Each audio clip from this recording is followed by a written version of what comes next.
everybody, it's Cindy A. Lewis, and we are going to do a little quick journal with some papers from Temu. These are some Alice in Wonderland papers that I picked up. There are more in that I have, and I think they all are in 2 different packs. But they are really, really cute papers. So we're going to try these. Got everything around me here. I've picked out 8 sheets. This will be the cover. And we're going to make a quick junk journal. And these are the other sheets that I've picked out. They're really, really cute. They are one-sided, but we're going to make a cute little sewed journal.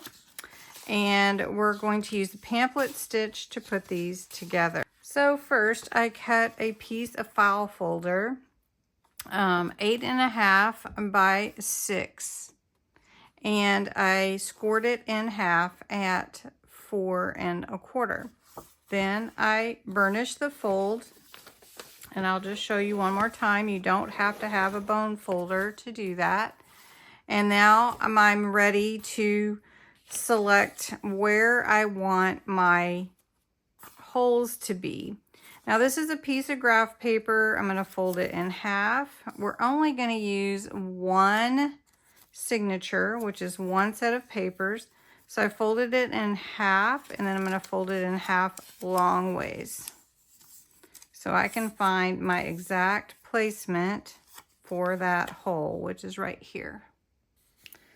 So I'm going to mark the center right here, which is where the hole will be for the center, and then decide, do I want to fold it down here to here? Just kind of where do I want my other holes to be? And I'm just going to take this and fold it down a inch. These are 1/4 inch squares, so we're going to fold it in down an inch, and that is where I want my next hole to be. Then I'm going to come on this side, which is the bottom, 3, 4, and fold that down and mark that right there. So if you're a beginner junk journal, you know, learning the ropes with junk journaling, this is an easy way to figure out where your holes would be for your signatures. And the signature, again, is your papers that you're going to put in. Now normally I would have a book block or something for punching out my holes, but I'm going to use a self-healing mat. So this is an old one. You can tell it's old, that I carry with me, and I'm just going to use that. I also normally would have some paper clips or some clips to hold my papers in place. I also usually mark top and bottom. So if you're new, there's a few hints, but if you want to see how I don't do this when I'm traveling and I'm in my studio, please feel free to watch some of the other videos in my playlist. That is Junk Journals for Beginners. All right, so I'm going to punch this hole in this paper, folder, and you can see it comes out right there in the center. And I'm just holding it in place because, again, I don't have all the tools I normally use. So we're going to do that. And then we're going to come up here. Again, I usually kind of fold the cover just to make sure I've got my space. And you can see those are my holes that I'll be sewing in. Next, I'll take my signatures, whatever the papers are that I want to use for sewing into my journal, and I will place them in the order that I want them to be. That's going to be my center. So we'll just turn this one this way. So you can see where that fold line is that comes with the pages. So you can go ahead and fold those over. And I'm going to do that to all the pages. And once you have your pages together, it doesn't have to be Alice in Wonderland. It doesn't have to be a mini junk journal.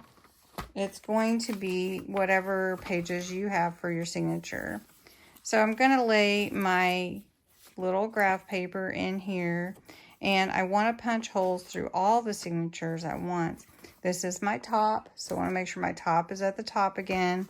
And I'm just going to punch into this self-healing mat. Again, if you have a book block, which is the inside of a book, you can easily use that for your hole punching. I do that mostly. And then we're going to do the same here at the top. Now, normally I will use paper clips or binder clips to hold my pages in place. And so you can see my holes. And I'm just going to show you right here's one. So I'm just going to make the holes just a little bit bigger so that you can see them. You certainly don't have to do that whenever you put your signatures in. So that one right there. So this one is going to be for my cover. And what we're going to do with this is we're going to cut this one apart, and this will go on the front and this will go on the back for the cover. Now you can see this will look sort of like a mat and a layer. So I like to take ink, and again, this will end up being about a 4 1/4 by 6 journal. I'll take some ink and I'll run it along the outer edges of the journal cover. Once you have any inking done that you want, you can check your cover piece and see if it looks like a good fit. If you're good with that, then just glue that on. I'm going to use this Collal glue all-purpose that I like to use. You can use whatever adhesive you like. I would suggest it be a liquid adhesive. Okay. So then we're going to just put this on and then do the same with the back piece.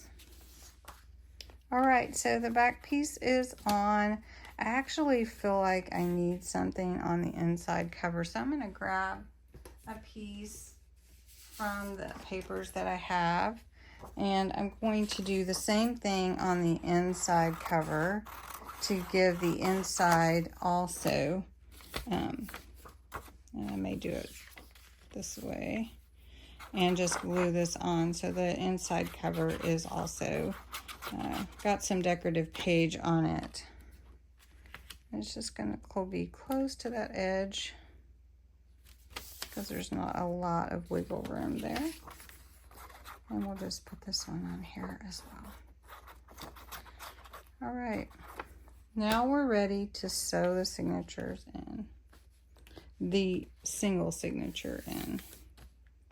So we have one signature for this little journal, and it's going to be these papers. Again, I usually will have paper clips to help hold my journal and pages in place while I'm sewing, but today I don't. So I'm going to be using my hands, and I'm going to also use a piece of washi to help hold my thread.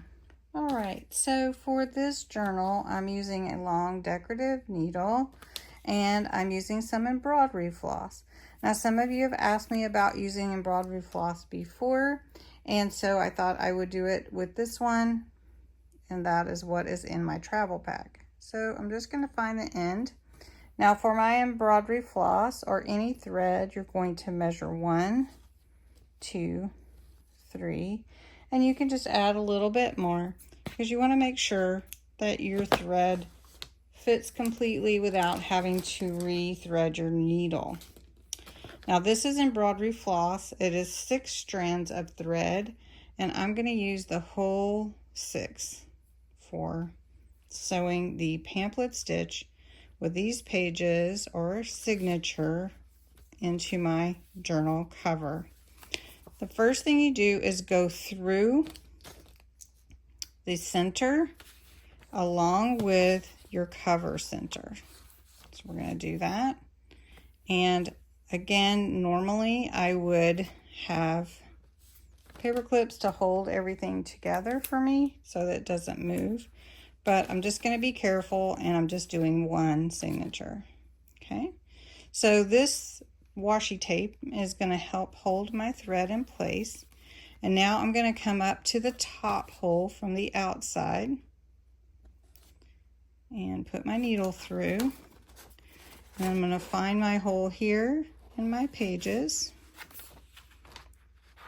And we're going to put them through here. We'll pull that all the way through. And then we're going to go down to the bottom hole. The bottom hole is here. And it came right out my cover. And I'm going to pull that down. Just like that. And so this thread is going to be a single thread in the center, and then we're going to come back up through this center hole from the back, and then you're going to see 2 threads. Now this is kind of picky in that you want to thread your needle in to come in on the other side of that thread. All right, so I'm working with this without my paper clips or binder pins. And now I'm going to snip this off and make sure that all my threads are tight. Pull that washi away. And I've got my 2 threads on either side of that center piece. And my threads here are tight. So what I'll do is I'm going to take my thread and tie a knot around that center thread. I usually do 3. You can do 2 or you can do less. Now, one thing with junk journals, most of the time, this thread is left hanging. You can cut it shorter if you want to, or you can leave it longer, however you'd like to do it. And that's basically putting together a simple mini journal, and that's it. Now the fun comes with embellishing, adding pockets, and all that. So I hope you enjoyed this quick video. Give it a thumbs up. Check out the June 1st Memory Dex Card Challenge and Giveaway. And thanks so much for watching.